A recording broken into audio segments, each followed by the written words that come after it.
आशुतोष जी, आकाश आनंद जो पहले मायावती मानती थी मैच्योर नहीं है, अब 40 दिन में पता नहीं क्या ऐसा हुआ, क्या इतनी मैच्योरिटी आकाश आनंद में आ गई कि उनको चीफ नेशनल कोऑर्डिनेटर बना दिया। और पहली बार जो बड़ी चीज हुई आशुतोष जी वो ये कि पद तो दिया गया लेकिन इस बार पद के साथ पावर भी मिल गई। तो अगर ये पावर का इस्तेमाल करते हुए आकाश आनंद पावरफुल हो गए, बीएसपी पावरफुल हो गई, तो क्या इंडिया गठबंधन एनडीए को डेंट करेगी, यूपी में भी और बिहार में भी? अर्चना जी, फरवरी 2025 में हम लोग यहीं डिबेट में बैठे हुए थे और कुंभ का जो मेला था समाप्त हुआ था। अचानक से सूचना आई कि मायावती ने आनंद को पार्टी से निष्कासित कर दिया, आकाश आनंद को। तो हम लोगों ने एक चर्चा यही की थी कि जो निष्कासित उन्होंने नहीं किया है, ये बुआ और भतीजे की लड़ाई है, नाराजगी और नाराजगी है। भतीजा कहते नहीं, बच्चा जब ज्यादा उड़ने लगता है तो गार्जियन क्या करते हैं, उसको डांट देते हैं। अच्छा, तो वो पार्टी कार्यकर्ता के स्तर पर कार्यवाही नहीं थी।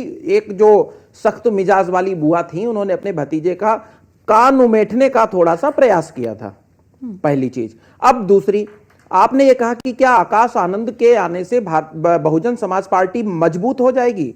आकाश आनंद पहले भी थे, 2 ही महीने तो नहीं थे। अगर आकाश आनंद के आने से बहुजन समाज पार्टी मजबूत हो जानी होती तो अब तक यूपी में उनकी बहुत अच्छी स्थिति होती। उत्तर प्रदेश में उनका केवल एक विधायक है और लोकसभा में उनका 0 है। पिछली बार जब वो समाजवादी पार्टी के साथ में आई तो उनके पास में 10 सीटें हो गई, लेकिन जब वो अकेले लड़ी उनके पास में 0 था। कांग्रेस के पास में खाता खुला नहीं था, ठीक है, यूपी में। आज कांग्रेस के पास में मजबूत स्थिति है। कब? जब समाजवादी पार्टी के पास आ गई।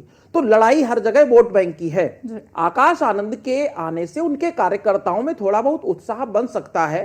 वो कार्यकर्ता जो ट्विटर पर जुड़े हुए हैं उनके, पहली बात तो बहुजन समाज पार्टी वो पार्टी है जो कभी भी किसी भी आंदोलन में हिस्सा नहीं लेती। वो पार्टी अलग तरीके से काम करती है। कांसीराम जी का एक नारा भी था कि उनका मूवमेंट साइलेंट रूप से चलना चाहिए। लेकिन जिस समय में हम आज के युग में हैं, आज उत्तर प्रदेश की अगर हम बात करते हैं तो सबसे पहले उत्तर प्रदेश का जवाब यह है कि यूपी में मायावती के पास में 2024 के लोकसभा चुनाव में मात्र 9.39% इनके पास में वोट थे।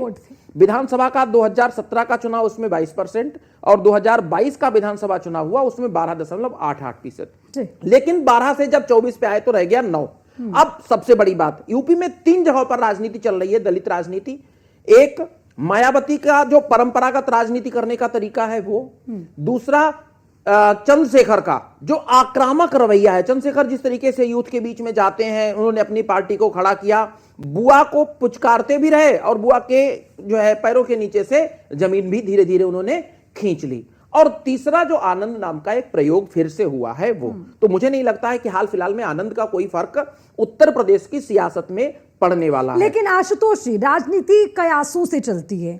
किसने सोचा था कि 2024 में वो बीजेपी जो आधे से ज्यादा नहीं, लगभग हर राज्य पर सत्ताधीन है, इस तरह की हालत होगी यूपी में? लेकिन हुआ ना, वो एक परिवर्तन किसी ने शायद उसकी गुंजाइश नहीं रखी होगी। देखिए, तो आगे के कयासों की बात करें, 1% अगर बीएसपी पावरफुल हो जाती है या एक्टिव हो जाती है तो कुछ तो ले जाएगी, किसी को तो चोट पहुंचेगी। नहीं, एक्टिव होने के लिए तो आपको मेहनत तो करनी पड़ेगी ना। जनता को आपको विश्वास तो दिलाना ही होगा कि साहब हम ही आपके अगुआ है और हम ही आपका जो है पक्ष मजबूती से उठा सकते हैं। दिक्कत तो यही है कि मायावती ने किया, जैसे अभी एक बहुत बढ़िया बात, मैं तो विजय कौशिक जी की बात सुन रहा था, मैं उनकी बात का संदर्भ जरूर लेना चाहूंगा। कि विजय कौशिक ने कहा कि मायावती जो है वो एक उन्होंने बताया कि सीबीआई का जो तोता है वो उनकी गर्दन पकड़ चुका है।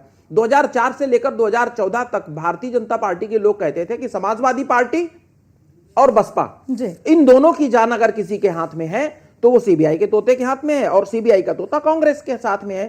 तो सही है, मायावती ने कभी भी अपनी जो राजनीति करने का तरीका नहीं बदला। वो चाहे 222 सीटें जीत करके उत्तर प्रदेश के विधानसभा चुनाव में 2007 में आए और सत्ता में आए और मुख्यमंत्री बने, या फिर वो 2019 के चुनाव में 2024 के चुनाव में 0 पर आ जाएं, उन्होंने अपने काम करने का तरीका नहीं बदला।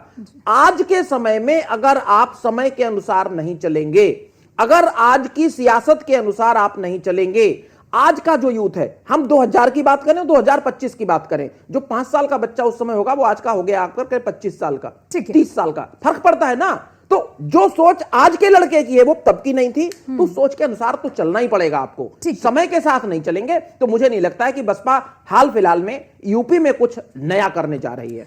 दूसरा सवाल आपका और भी था। हाँ। दूसरा सवाल बिहार का था।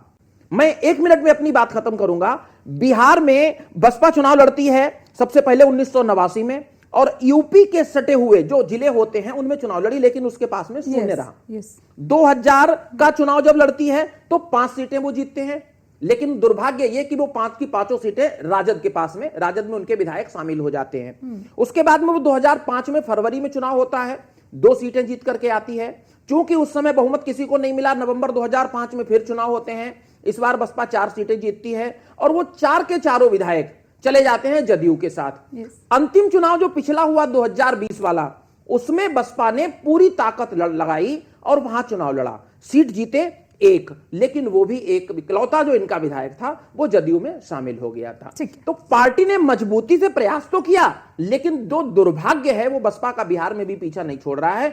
आने वाला समय बताएगा। वहां पर एक नया मोर्चा जो तैयार हुआ है, रामविलास पासवान की पार्टी, जो उनके बेटे चिराग हैं, वो जबरदस्त तरीके से मोर्चाबंदी कर रहे हैं। जीतन राम मांझी है वहां। तो बसपा के लिए इतना आसान बिहार में पैर जमाना आज के समय में दिखाई नहीं पड़ रहा है।